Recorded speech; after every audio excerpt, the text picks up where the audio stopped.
సెలవులని ఇంటికి వస్తే మా అమ్మ మాత్రం నన్ను ఒక్క నిమిషం కూడా ఖాళీగా ఉంచదు.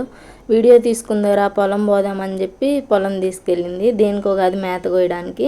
మా అమ్మే మేత కోసిద్ది, కానీ నేను మాత్రం తోడుకుపోవాలి. నువ్వు ఎలాగో వెళ్తున్నావు అమ్మ కోసుకొని రా అంటే, ఇంటి దగ్గర ఉండి ఏం చేస్తావులే రా అని చెప్పింది. అందుకని వెళ్ళాను.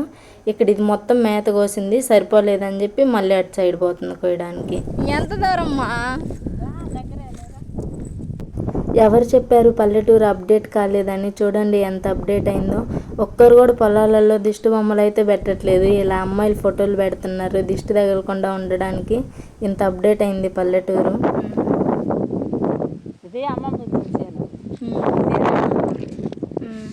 దాని పక్క నుంచి కిందకు ఉంది బార్కి.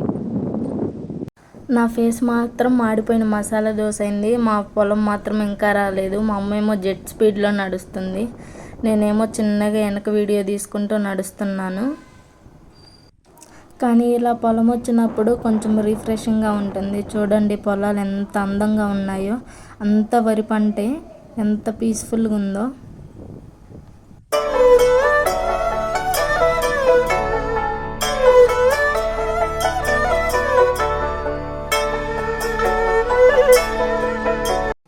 ఇంకా ఫైనల్గా మా పొలంకి అయితే వచ్చేసాము. ఇంకా మా అమ్మ గట్టుల మీద ఉన్న గడ్డంతా కోసేస్తుంది నీట్గా.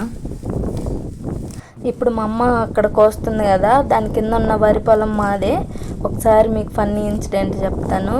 నేను, మా తమ్ముడు, మా అమ్మ, మా నాన్న పొలం వెళ్ళాము. అది మా అమ్మ గోల్ చేసింది, మందు కొడదాంరా, ఏం లేదు ఊరక నీళ్ళు అందించు అంతే చాలు అని చెప్పి తీసుకెళ్ళింది. 1 గంటలో అయిపోయిద్దని చెప్పింది. పొద్దున్నే 9:30, 10ంటికి వెళ్తే సాయంత్రం మధ్యాహ్నం మేము వచ్చేసరికి 3 అయింది. అంతసేపు మా అమ్మ మాతోటి పని చేయించింది. ఆ రోజంతా మర్చిపోలేము. గంట అని చెప్పి తీసుకుపోయి సాయంత్రం అయ్యేంత వరకు కూడా మమ్మల్ని ఇంటికి పంపించలేదు. అలా చేసిద్ది మా అమ్మ. అందుకే మేము ఎక్కువ మా అమ్మ పొలం పిలిస్తే పోము.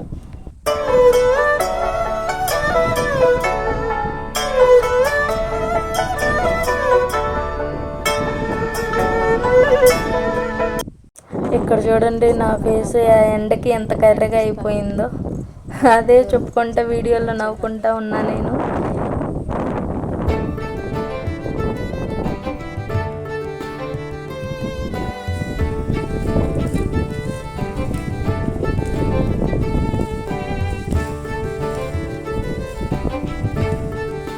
ఏందో మా ఫేస్ అంత చిరాగ్గా పెట్టిన. ఇంత కోసింది సరిపోలేదని మళ్ళీ అటు వెళ్తుంది. ఇంకా అలా గడ్డి కోసి మోపు కడితే మా నాన్న వచ్చి ఇంటికి తీసుకెళ్ళాడు. నేను మా నాన్న వస్తే ఇంటికి వెళ్ళిపోయాను.